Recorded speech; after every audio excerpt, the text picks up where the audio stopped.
ছেলেটি ড্রিঙ্কস করার আগে তার প্রেমিকার গ্লাসের মধ্যে একটি স্প্রে করতো, আর সেটা ছিল এক ধরনের ঘুমের ঔষধ। মেয়েটি সেটাকে অজ্ঞান হয়ে পড়তে সে তার চশমা খুলে ভিতর থেকে বের করতো একটি মেমোরি কার্ড। আসলে ছেলেটি ছিল একজন গুপ্তচর, আর সে মেয়েটির চশমাতে গোপনে ক্যামেরা বসিয়ে রেখেছিল, যার মাধ্যমে মেয়েটি অজান্তেই high speed railway document record করে ফেলেছিল। তাই ছেলেটি সেই ফাইলগুলো কপি করে রাখে ইউএসবি ড্রাইভে। তার মিশন ছিল সেই তথ্যগুলো বিদেশে পাচার করা, কিন্তু সে জানতো না চীনের নিরাপত্তা বাহিনী অনেক আগে থেকেই তার পিছু নিয়েছে। সেদিন রাতে সে যখন মিশন শেষ করে বের হলো, তখন গুপ্তচরের মতো সে বুঝে ফেললো কেউ তাকে ফলো করছে। তাই ছেলেটি গিয়ে ঢোকে একটি শপিং মলে, আর সেখানে সে এক লকারে ইউএসবি রেখে চলে যায়। আর তার কিছুক্ষণ পরে আসে একজন বিদেশি, আর সে লকার খুলে ইউএসবি ফাইলটা তুলে নেয়। নিরাপত্তা বাহিনী তার ছবি তোলে, আর প্রমাণ একেবারে স্পষ্ট ছেলেটি আসলে একজন গুপ্তচর। আর এখন শুধু তাদের বসকে ধরলেই খেলা শেষ। কিন্তু হঠাৎই টেন্ডার শুরু হয়ে যায়, আর বিদেশি দল বুঝে ফেলে তারা আসলে ভুয়া ডকুমেন্ট পেয়েছে। ছেলেটি পালাতে চায়, কিন্তু হাইওয়েতে পুলিশের চেকপোস্ট বসানো। সে গাড়ি নিয়ে সরাসরি ব্যারিকেডে ধাক্কা দেয়। গাড়ি থেমে গেলে পুলিশ দরজা খুলে দেখে ভিতরে শুধুমাত্র তার প্রেমিকা আছে, ছেলেটা নেই। আসলে কিছুক্ষণ আগে ছেলেটি সবকিছুই বুঝে গিয়েছিল, তাই বন্দুক দেখিয়ে প্রেমিকাকে গাড়ি চালাতে বলে, আর নিজে মাঝপথে একটি মোটর বাইক নিয়ে সেখান থেকে পালিয়ে যায় পাহাড়ের দিকে।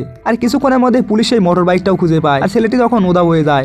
এরপরে সিসিটিভিতে দেখা যায় একটি কালো গাড়ি এসে তাকে তুলে নিয়ে গেছে। পরে তার বাসায় তল্লাশি চালিয়ে কিছুই পাওয়া যায় না। আসলে মেয়েটি সিকিউরিটিকে ঘুমের ওষুধ খাইয়ে আগেই সবকিছু ডিলিট করে দিয়েছিল।